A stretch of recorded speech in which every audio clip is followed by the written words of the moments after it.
In 2003, this family vanished from their own home, and for months no one knew where they had gone. Not even their surviving son, living far away, could imagine the horror that had befallen them. Strangely, the town didn't mourn. It whispered. They disliked this family. Some said they loathed them, and as the days stretched on, the mystery grew heavier, darker. 150 days later, the truth finally emerged. They were found burned and buried near their chalet. What began as a disappearance had become something far more sinister. So the question is, who could commit such a crime? And why had so many turned against this family before it even happened? Before we dive into the investigation, let's talk about who the Flactifs really were, because they deserve to be remembered as more than just victims. 41-year-old Xavier Flactif was a man who lived large. Born in northern France, he moved to the alpine village of Legetz-Bonan in 1999 with big dreams and even bigger ambitions. A self-made property developer, Xavier had a beautifully simple business strategy. Buy inexpensive land in the mountains and build luxury ski chalets on it, then sell them to wealthy English and Dutch investors. And for a while, it worked brilliantly. Xavier was flamboyant, cheerful, and impossible to miss. He loved showing off his success. His garage was filled with luxury cars and motorcycles. His family took lavish vacations, and their 3-story blonde wood chalet overlooked much of the village like a crown jewel. He was the kind of man who walked into a room and owned it, larger than life in every sense. But beneath the flashy exterior, there were cracks. Xavier had made enemies. Business rivals accused him of driving up land prices. Former employees claimed he'd stiffed them on payments. Neighbors whispered that he was arrogant, that he cut corners, that his charm masked a ruthless streak. In 1998, he'd been convicted of tax fraud and banned from running a business for 10 years, a fact he tried to hide by putting everything in his wife's name. Still, to his family, Xavier was a devoted father and husband. His wife, 36-year-old Ghislaine, was his opposite in many ways, warm, nurturing, and deeply private. She had a teenage son, Mario, from a previous relationship, and together with Xavier, she'd built a blended family filled with love and laughter.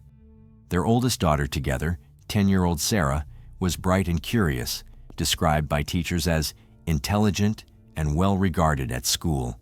She loved reading and drawing, and she had a quiet confidence about her. 9-year-old Letitia was the athlete of the family. A gifted skier, she had a shelf full of medals and trophies from local competitions.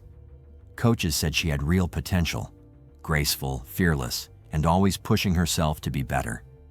She was shy off the slopes but came alive when she was racing downhill. The youngest, 7-year-old Gregory, was the quiet one. Gentle and sweet, he was described as a delight to be around, the kind of boy who sought affection from his mother and loved playing with toys in the corner while his sisters ran circles around him. The Flactifs adored life in the Alps. They spent weekends on the slopes, hosted dinners for friends, and seemed to embody the alpine dream, a successful family living in paradise. But behind the scenes, things were unraveling. Xavier's business empire was crumbling. He owed nearly 3 million euros in debt.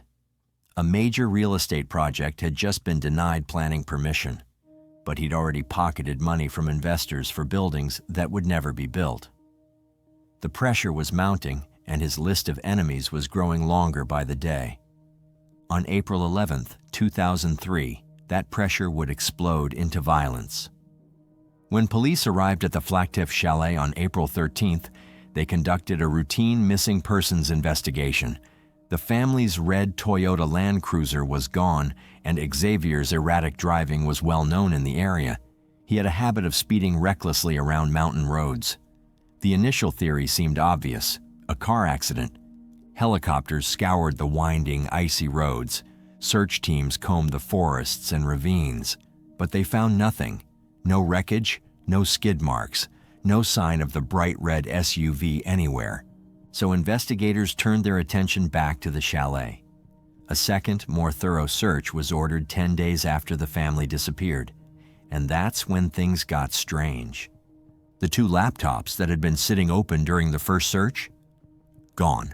Phones, gone. A file containing legal documents and property plans, gone. Someone had been back inside the house and taken them.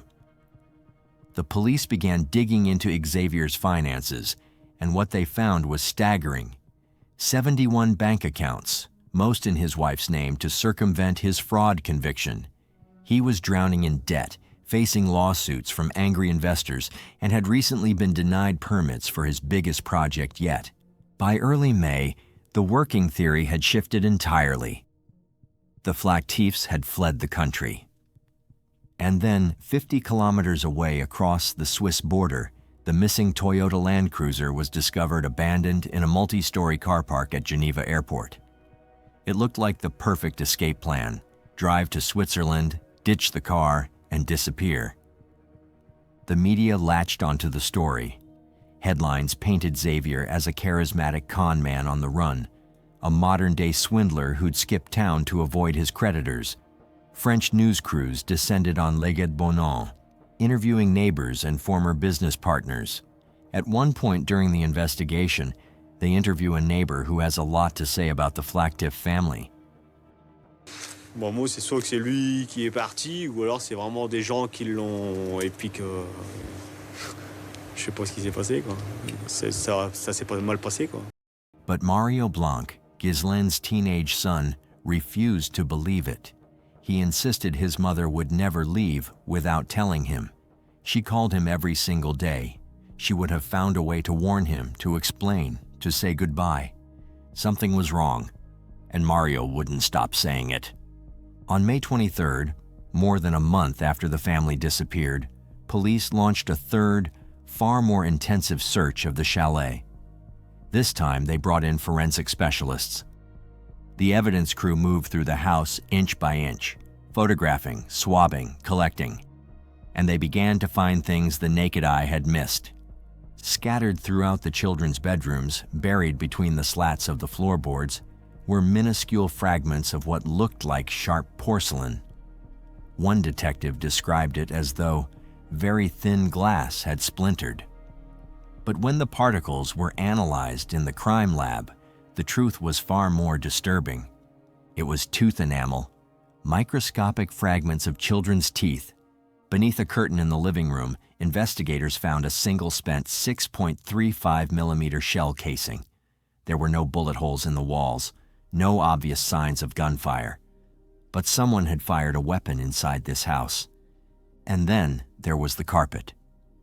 On one of the staircases, a small square had been neatly cut out and removed. Why? What had it been hiding? The forensic team noted that the entire chalet had been meticulously cleaned, scrubbed, wiped, sanitized. But upon closer inspection of surfaces and floorboards, they found tiny brown flecks that looked like traces of dried blood. It was becoming clearer. This was not the home of a family who had fled. This was a crime scene. The following day, a specialist forensic unit arrived with something revolutionary, a substance called Blue Star. Blue Star is a luminol-based spray capable of detecting even the faintest traces of blood, revealing stains that have been thoroughly cleaned and washed away. Its extreme sensitivity allows it to detect blood diluted up to 1 part in 100,000. When sprayed on a surface, it reacts with the iron in hemoglobin and glows bright blue in the dark. The forensic team sprayed the interior of the Flactif chalet and turned off the lights. The kitchen lit up like a Christmas tree. Blood everywhere, on the walls, on the floors, on the tables, by the children's beds. Drag marks in blood leading up the basement steps. The beautiful Alpine chalet had been the site of unspeakable violence, and someone had gone to extraordinary lengths to scrub it clean. The case was no longer a missing persons investigation. It was a murder inquiry. Forensic analysts worked around the clock processing over 1,000 pieces of evidence collected from the chalet. Blood samples were sent to the lab for DNA testing, and the results confirmed what investigators feared. Blood from all 5 members of the Flactif family was present: Xavier, Ghislaine, Sarah, Letitia, Gregory. But there was something else, a 6th DNA profile, blood from an unknown contributor found in both the chalet and inside the abandoned Toyota. The French media dubbed it La fameuse sixième trace, the famous 6th trace. Was this person an additional victim, or were they the killer? By now, 80 members of the French police force were involved in the case. Helicopters continued searching caves and waterways. Sniffer dogs combed the forests, but no bodies were found. Police began collecting DNA samples, starting with remaining family members and working outward through neighbors, business associates, and former employees. More than 300 people provided saliva swabs. Everyone cooperated except one person. 31-year-old David Hotyat, a local mechanic and neighbor of the Flactifs, flatly refused. Look familiar? You've seen him before. In that earlier interview, he and his wife didn't hide their contempt for the Flactifs. David and his partner, Alexandra Lermite, were tenants in one of Xavier's chalets. They'd appeared on French television shortly after the disappearance, openly expressing their disdain for Xavier. But it was something David said to the reporter that caught investigators' attention. There may have been carnage in there. This was days before any blood had been discovered. How did he know? Detectives had already been watching David closely. They'd tapped his phone weeks earlier and heard him telling Alexandra he was going to refuse the DNA test. His behavior was suspicious. He'd been using binoculars to watch the forensic team's work at the Flactif home, obsessively tracking their progress. When police told David that refusing to provide a sample made him look guilty, he finally relented. 48 hours later, the results came back. It was a match. David Hotyat's DNA was the 6th trace. Investigators had their prime suspect, but they didn't move immediately. They wanted to be certain Alexandra Lermite was involved, as they suspected. So they continued tapping David's phone. On August 14, 2003, 4 months after the family vanished, they intercepted a chilling conversation between the couple. Alexandra told David she hadn't been feeling well since April. What happened in April? David asked carefully. We should be careful, Alexandra replied. Our lives could be ruined all of a sudden. Over the following weeks, more intercepted calls implicated another local couple, Stéphane and Isabelle Courgeot. David and Alexandra were worried the Courgeots wouldn't keep their mouths shut. On September 16th, police made their move. David was stopped on his way to work, pulled from his car, and arrested for murder. At the same time, officers raided his home and arrested Alexandra. Their 2 young children were taken into protective custody. Stéphane and Isabelle Courgeot were arrested hours later, suspected of helping cover up the crime. Faced with the DNA evidence, David Hotyat cracked within 30 minutes of questioning. He confessed that he'd gone to the Flactif chalet on April 11th to discuss money Xavier owed him, a few €100 for odd jobs and cleaning work Alexandra had done. According to David, it turned into a heated argument. He'd brought a pistol for intimidation, he claimed, but the gun went off accidentally, killing Xavier instantly. In a panic, David said, he decided to eliminate the witnesses. He shot each member of the family one by one, wrapped their bodies in the bed sheets from upstairs, and loaded them into the Toyota Land Cruiser. He scrubbed the house clean, collected several canisters of petrol, and drove 10 kilometers to the woods near the village of Thonis. There, he said, he burned all 5 bodies to destroy the evidence. Then he abandoned the car at Geneva Airport to make it look like the family had fled. David claimed he'd acted alone. Detectives couldn't believe what they were hearing. This man had wiped out an entire family, 3 young children included, over a few €100. But something troubled them about his confession. When they interviewed Alexandra and the Courgeots, their statements mirrored David's so closely that it felt rehearsed, scripted. David guided police to a remote spot in the Tones forest, to the site of the fire pit. 5 months had passed since the blaze. Among the ash and debris, investigators found very little: fragments of bone, a few teeth, and the rim from Sarah's glasses. According to David, it had taken roughly 3 hours for the fire to completely consume the bodies. Forensic experts knew this was impossible. To test David's timeline, investigators conducted a grim experiment. They recreated the fire using pig carcasses, common in forensic reconstruction due to their similar properties to human tissue. After 3 hours, the pigs were only 20% cremated. Experts determined that to fully destroy 5 human bodies, the fire would need to be enormous, requiring approximately 800 kilograms of wood and burning continuously for roughly 2 days. The fire pit would have needed to be prepared well in advance. This wasn't an argument gone wrong. This was premeditated murder, and it would have been impossible for one man to achieve what David claimed he had in such a limited time frame. Moving 5 bodies alone, dragging each of them into the forest, gathering nearly a ton of wood, tending the fire for 48 hours, cleaning every surface of the chalet so thoroughly that only Blue Star could detect the blood. David Hotyat could not have acted alone. With this new evidence, the accomplices began to talk, and what they revealed was far more sinister than anyone had imagined. As it turns out, David Hotyat and Xavier Flactif had once been friends. Both were from northern France. Both had modest upbringings.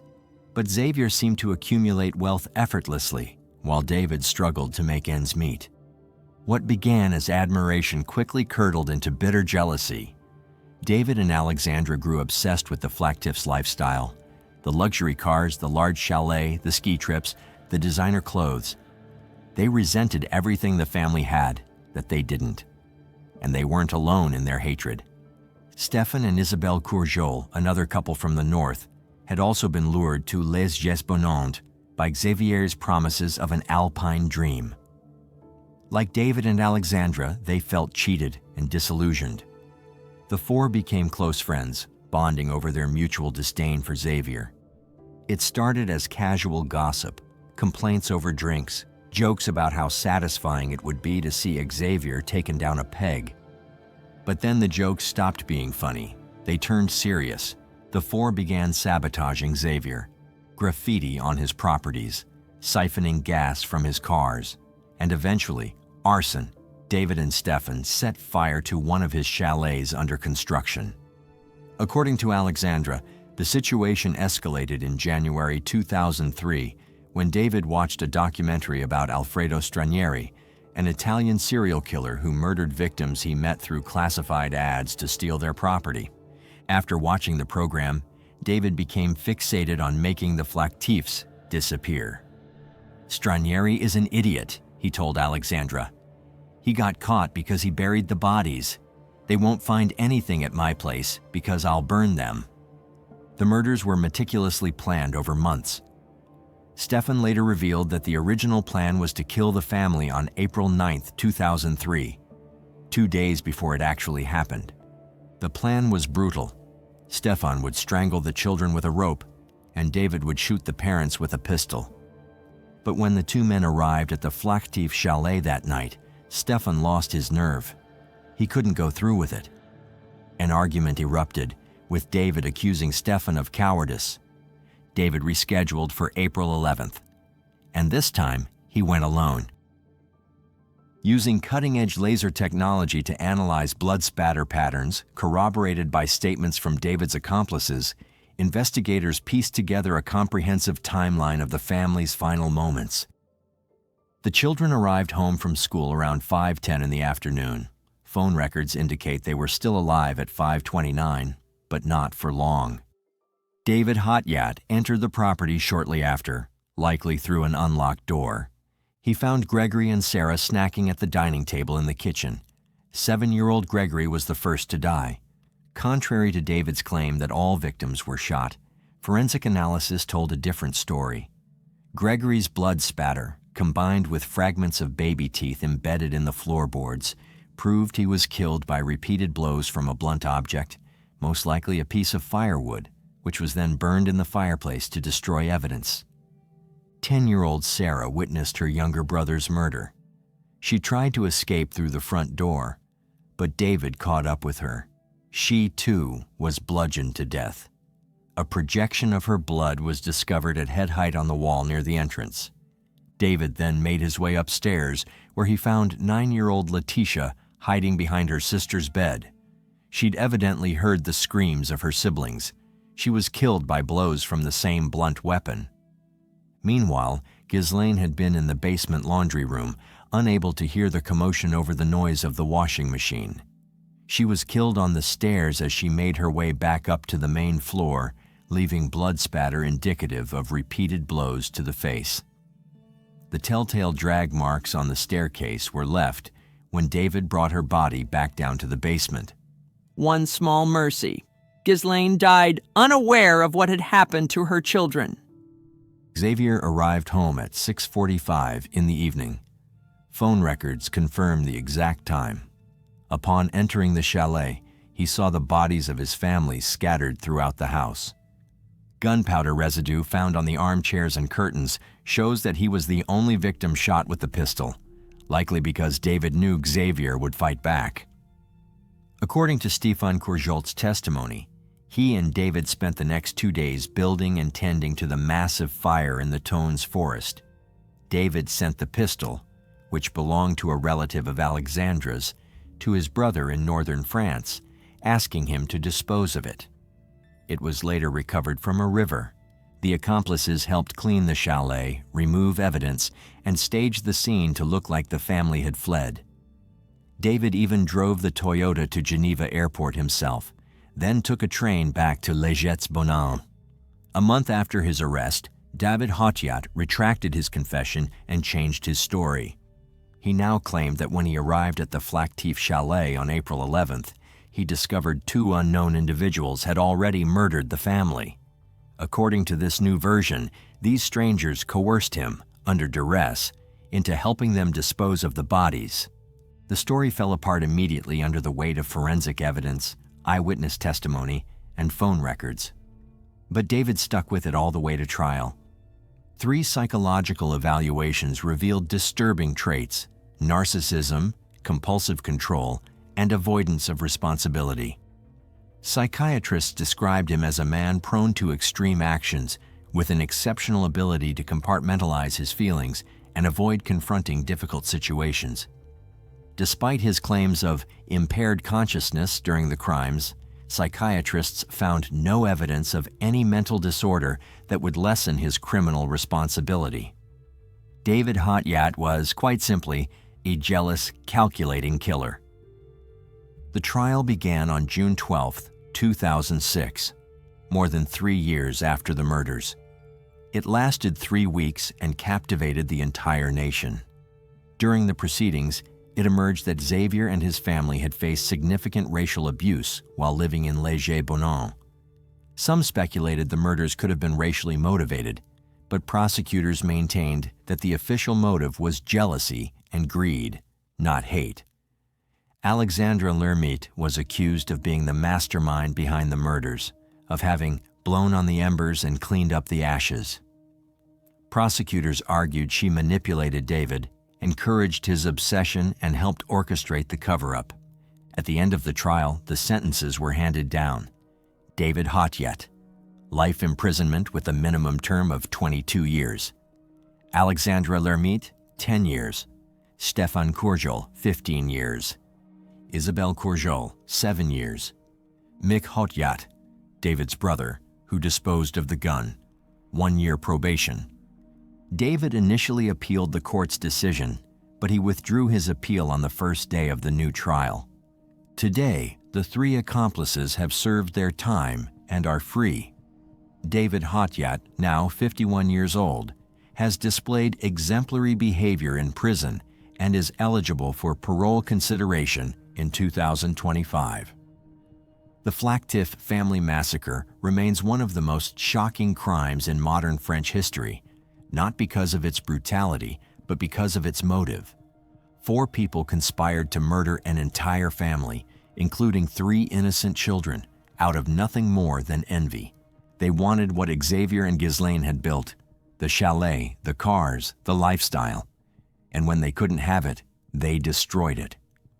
The case also marked a turning point in forensic science. The use of blue star luminol technology to uncover cleaned crime scenes became standard practice in France after this investigation, helping solve dozens of cold cases in the years since. But for the community of Les Bonandes, the scars remain. The village that once embodied alpine charm and tranquility is now forever associated with tragedy.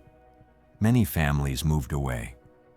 The chalet where the Flactifs died still stands, a silent monument to lives stolen by jealousy. Mario Blanc lives with the knowledge that he was just hours away from sharing his family's fate. He carries the weight of survivors' guilt, the endless what-ifs, and the crushing reality that the people he loved most were taken in the cruelest way imaginable.